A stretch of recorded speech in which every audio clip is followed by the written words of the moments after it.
Hello everyone. तो welcome to Algos Mind Lab and हम machine learning की series को कंटिन्यू कर रहे हैं। पिछले वीक कोई वीडियो नहीं मैं डाल सका क्योंकि थोड़ा सा हेल्थ का इशू था। ठीक है। सो अभी हम कंटिन्यू करते हैं। ठीक है।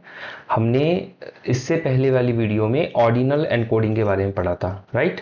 और आज हम पढ़ने वाले हैं वन हॉट एनकोडिंग। ओके। सो सबसे पहले हम वन हॉट एनकोडिंग क्या होता है वो पढ़ेंगे। ठीक है। हमने ऑर्डिनल एनकोडिंग के टाइम पे बताया था कि अगर आपका जो कैटेगोरिकल डेटा है उसके लिए ही हम ऑर्डिनल एनकोडिंग और वन हॉट एनकोडिंग करते हैं। क्यों? क्योंकि कैटेगोरिकल डेटा में जो भी हमारे पास डेटा होता है लाइक मेल फीमेल या फिर आपका क्लास 10 12 डिप्लोमा बीटेक या फिर आपका कोच, है ना, या फिर first class second class third class से इसी टाइप का कोच। सो इन सभी डेटा को ना मशीन लर्निंग एल्गोरिथम समझ ही नहीं पाता है ना, या वो गलत प्रिडिक्ट कर लेता है। तो आपको उसको एक तरीके से इन डेटा को एनकोड करके उससे प्रोवाइड कराना होता है सो दैट वो अपनी पूरी एनालिसिस को सही तरीके से करे और एक अच्छा आउटपुट आपको दे। ठीक है। एक मतलब एक तरीके से जो आपका करेक्ट होने के चांसेस हैं वो बढ़ जाए, इतना आप समझ सकते हैं। सो इसके लिए हम एक तो करते थे ऑर्डिनल एनकोडिंग। ऑर्डिनल एनकोडिंग कब किया जाता था? जब हमारे पास जो कैटेगोरिकल डेटा है उसको हम ऑर्डर में अरेंज कर सकते हो। लेकिन अगर हमारे पास ऑर्डर ही नहीं है लाइक मेल फीमेल, है ना, लाइक आपने कहाँ से बोर्ड किया ट्रेन उसका डेटा, लाइक आप कहाँ रहते हैं, यूपी एमपी, है ना, बिहार दिल्ली, है ना, मेघालय, है ना, उड़ीसा। सो ये जो जगह है इनमें आप इनको आप कैसे ऑर्डरिंग कर सकते हैं? नहीं कर सकते। सो आप इन सिनेरियोज में आप एनकोडिंग करते हो वन हॉट एनकोडिंग। ठीक है। ऑर्डिनल एनकोडिंग यहाँ पे आपका काम नहीं करती है। तो वन हॉट एनकोडिंग यहाँ पे की जाती है। अब ये करते कैसे हैं, ठीक है, वो अभी हम डिस्कस करते हैं। ठीक है। सो हम ओके हम व्हाइट बोर्ड ओपन कर लेते हैं और हम सबसे पहले देखो यार, जब फेस आएगा ना तो मैं जो राइटिंग रहेगी वो खराब रहेगी क्योंकि मैं पेन टेबलेट यूज़ करता हूँ उस केसेस में। बट अगर आप चाहते हो कि फेस ना आए, ठीक है, और राइटिंग थोड़ी सी ठीक रहे तो उस केस के लिए हम टैबलेट यूज़ कर सकते हैं, तो वो ज़्यादा बेटर रहता है उसमें। बट फेस नहीं आ पाएगा यार, फिर उसके लिए फ़ोन से अलग से बहुत ताम झाम हो जाएगा। सो अभी फ़िलहाल ऐसे ही करते हैं। ठीक है। थोड़ी सी राइटिंग के साथ कॉम्प्रोमाइज़ कर लेना दोस्तों। Okay okay fine, wait, yes, okay. So हम बात कर रहे थे वन हॉट एनकोडिंग की। तो वन हॉट एनकोडिंग कैसे होता है? लेट सपोज मैं एक छोटा सा एग्जांपल लेता हूं। आपके पास डेटा है जिसके अंदर है जेंडर मेल या फीमेल। अब आपके पास डेटा कैसे होता है? आपके पास कॉलम्स होते हैं, है ना, और फिर रोज होती हैं। ठीक है। अब कॉलम में तो आपका कॉलम का नाम होगा, जैसे मान लो आपका नाम हो गया जेंडर, इसमें इसमें हो गया एज, इसमें हो गया नेम, इसमें हो गया सैलरी, ऐसे, है ना। अब ये जो जेंडर है ये आइदर होगा मेल या होगा फीमेल, यही हो सकता है ना। तो अब हम इसको अरेंज कैसे करते हैं? हम इस एक कॉलम को ना दो कॉलम में तोड़ देंगे। एक कॉलम बन जाएगा मेल, एक कॉलम बन जाएगा फीमेल। जेंडर के दो कॉलम बन जाएंगे तो हम बोलेंगे जेंडर अंडरस्कोर मेल और जेंडर अंडरस्कोर फीमेल। अगर इस कॉलम के अंदर मेल है तो हम इसको कर देंगे 1 और दूसरे की जगह पे लिख देंगे 0। इस कॉलम में फीमेल है तो इसको कर देंगे हम 0, इसको कर देंगे 1। आप इसकी जगह पे ट्रू फॉल्स भी कर सकते हैं।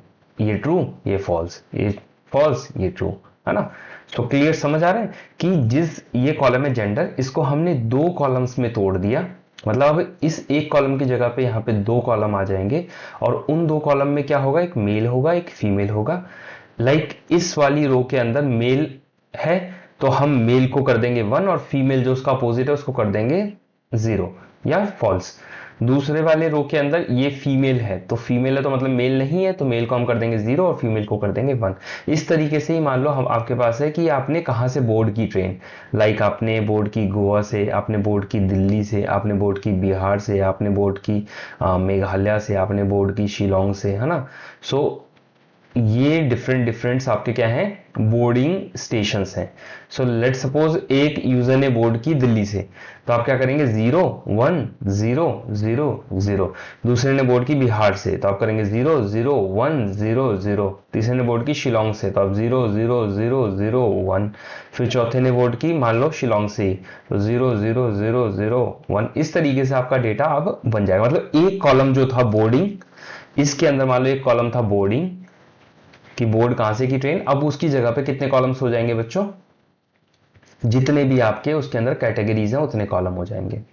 ठीक है, और कैटेगरीज ऐसा नहीं होता है कि जितने रोज हैं उतने कैटेगरीज हो, ऐसा नहीं होता है, फिर वो कैटेगोरिकल डेटा ही नहीं होगा। लेट सपोज आप एज को कैटेगरी बना दो तो पॉसिबल है, क्योंकि ये तो पॉसिबिलिटी है ना कि जितने कॉलम जितने रोज हो उतने ही, रोज मतलब समझ रहे हो ना, रोज मतलब ये पर्सन 1 है, ये पर्सन 2 है, ये पर्सन 3 है, ये रोज होते हैं। तो जितने रोज हो उतने ही हमारी एज हो। पॉसिबिलिटी है ना कि मान लो 100 लोग हैं और 100 लोगों की एज सबकी डिफरेंट डिफरेंट है, बिल्कुल पॉसिबल है ना। किसी की उम्र 1 साल है, किसी की 2, किसी की 3, किसी की 4, किसी की 5, किसी की 100, किसी की 102। तो ये पॉसिबिलिटी है कि 100 लोगों की एज डिफरेंट डिफरेंट हो। तो हम उसको कैटेगरी नहीं बना सकते, क्योंकि कैटेगरी मतलब कम हो और उसमें हम यूजर्स को डिवाइड कर सकें। यहां पे तो हर कैटेगरी का एक अलग यूजर हो जाएगा। देखो ये जो मशीन लर्निंग की चीजें होती हैं, अगर आप बिल्कुल फ्रेश पॉइंट से सीख रहे हैं तो आपको थोड़ा सा समझना पड़ेगा, थोड़ा सा मेरी बातों को ना सोचना पड़ेगा रोक रोक के। क्योंकि देखो फिर धीरे धीरे आपका जब एक बार बेस बन गया ना, then you are very easily understand these things. So आपको अभी थोड़ा सा एफर्ट्स डालना पड़ सकता है, बट आगे जब बेस बन जाएगा तो आपको प्रॉब्लम नहीं होगी। तो ये वन हॉट एनकोडिंग समझ आया कि हम कैसे करते हैं। ठीक है, यही सेम हमको हाथ से नहीं करना, हमको कोई कोड नहीं लिखना, इसके लिए हमारे पास लाइब्रेरीज होती हैं। हम कौन कौन सी लाइब्रेरी से यही वन हॉट एनकोडिंग करा सकते हैं, एक होती है पांडास की लाइब्रेरी। सो हम पांडास की लाइब्रेरी यूज करके इसको कर सकते हैं। दूसरी होती है हमारी मैटप्लॉटलिब। ठीक है, तो हम मैटप्लॉटलिब से भी ये काम, एक मिनट, पांडास से हम ये चीजें कर सकते हैं। ठीक है, सिंपल है। ओके, एक मिनट, मुझे एक चीज देखनी थी।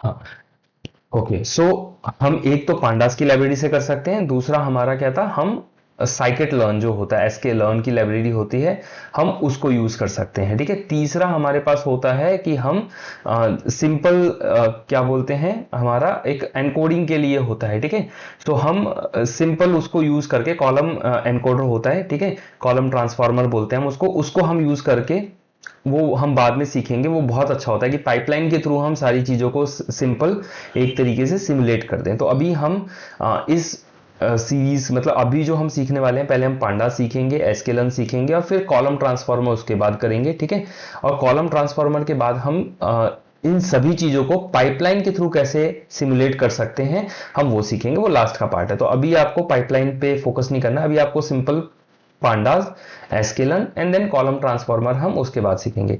सो यहां तक आपको क्लियर हुआ कि वन हॉट एनकोडिंग कैसे करते हैं। ठीक है, ओके, अब कुछ और कॉन्सेप्ट्स हैं जो हमें डिस्कस करना जरूरी है कि जब हम वन हॉट एनकोडिंग करते हैं, तो अब एक चीज बताओ बच्चों कि क्या हम इसमें एक, इस वाले रो को, किसी भी एक रो को हम रिमूव कर सकते हैं ना। अगर मान लो मैं इस रो को रिमूव कर दूं, तो आप इसके आउटपुट को तो फाइंड आउट कर ही सकते हैं। लेट सपोज मैंने इस रो को रिमूव कर दिया, तो आप इसके आउटपुट को फाइंड आउट कर सकते हैं ना कि अगर जैसे इसमें यहां पे 1 आ गया, तो मतलब इसमें 1 तो होगा नहीं, क्योंकि ये तो कैटेगोरिकल डेटा है ना। एक अगर हो गया तो दूसरे में नहीं होगा, क्योंकि कैटेगरीज हैं, इनमें से एक ही हो सकता है। तो अगर मान लो कोई बंदे ने दिल्ली से बोर्ड की है ट्रेन, तो शिलोंग से थोड़ी की होगी। ठीक है, अगर किसी ने बिहार से बोर्ड की है ट्रेन, तो इनमें से और किसी जगह से उसने बोर्ड नहीं की होगी, क्योंकि एक ही जगह से तो कर सकता है ना। तो अब मान लो दिल्ली से किया, अगर मैंने इस कॉलम को हटा दिया, तो आपका एक कॉलम का डेटा बच गया, है ना।